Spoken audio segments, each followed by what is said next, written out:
All right, so we're going to look at the TI Inspire this time. So with the TI Inspire, to turn it on, you push this on button in the bottom left corner, right? And so we're going to hit the house key, and then you kind of get this a screen.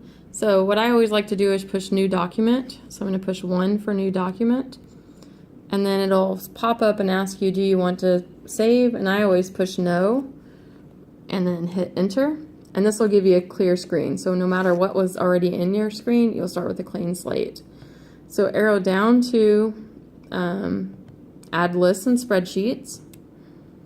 Right? So then you come to kind of like this little Excel looking thing. We're going to arrow up twice so that we're in that little column where it says A, right? And we're going to type in just the name. So we have to have a heading. You cannot leave this blank or it won't work.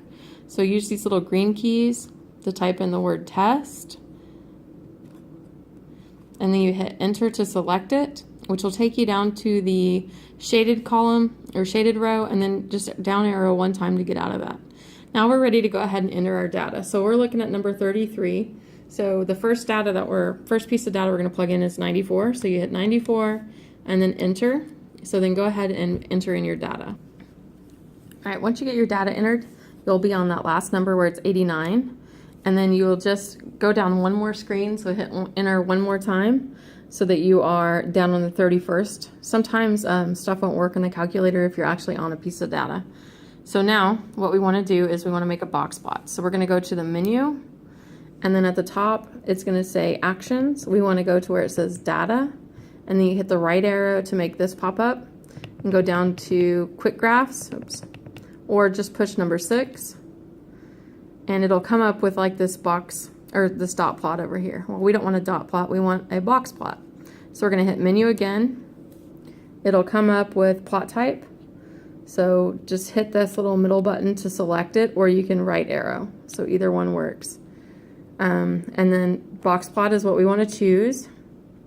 And it'll just transform it to a box plot. Now it's kind of hard to see because it's all squished together.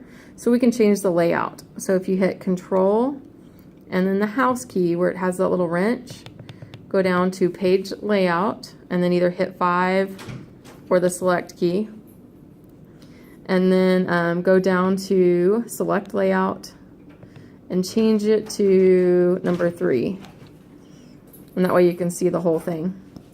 So now it gives you plenty of space and you can see where everything is, and you can see how you're supposed to draw it. So kind of similar. The little dots, these 2 things being outliers, and you can use the little cursor here to find each of the little parts. So here's the min, here's Q1, here's the median, go over, there's Q3, and then finally there's the max. So you can see all the parts that you need to draw. And the nice thing about the TI Inspire is that it includes a scale, which makes it easy to replicate on your paper. So then we answer the question, how did the students do on their first test last year? And you can see that 2 students scored considerably lower than the rest of the class. And then the lowest student scored, despite the outliers, the lowest student was somewhere around 73, whatever it says in your calculator, yeah, 73.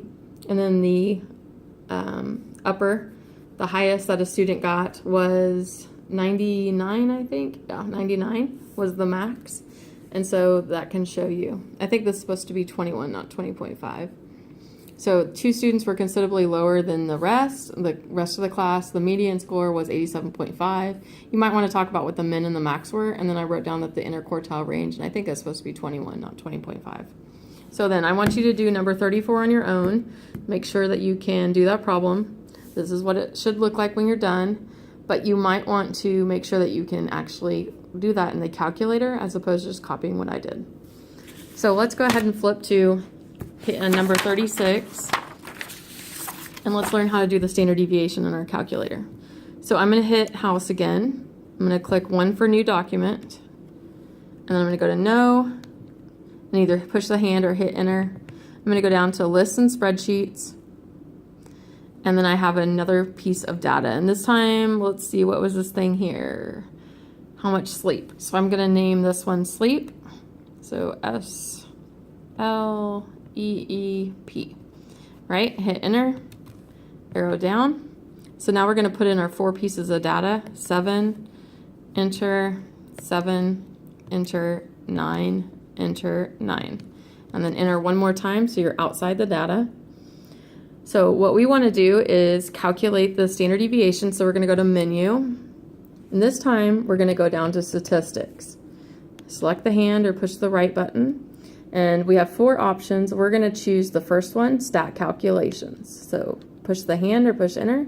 We have many choices that pop up here. We're going to pick the first one where it says 1 variable statistics. All right, number of lists, just default to 1. So if you tab, it'll highlight the OK and then just push the little finger thing there in the middle. It'll ask you what the X list is. So you have to push the little hand to get your drop down menu. Arrow down once to get sleep and push the hand to select it. Everything else is default, so just tab until you get to OK. Push the little hand here to select it. And here's your information. There's X bar, which is the mean, the sum of the x's we don't need, the sum of the x's squared. This guy here is what we're actually looking for, the standard deviation. If you arrow down one more, there's 2 types of standard deviations. This first one is the S of x, which is actually the n minus 1. The second one is just where it's divided by n. We don't want this one. We almost always don't use the sigma one. So we're going to look at this. And you can see that the 1.1547 is the same number that we got when we used the formula. So we want to make sure to always use the S of x one. And that's how you do standard deviation in your calculator. Exciting.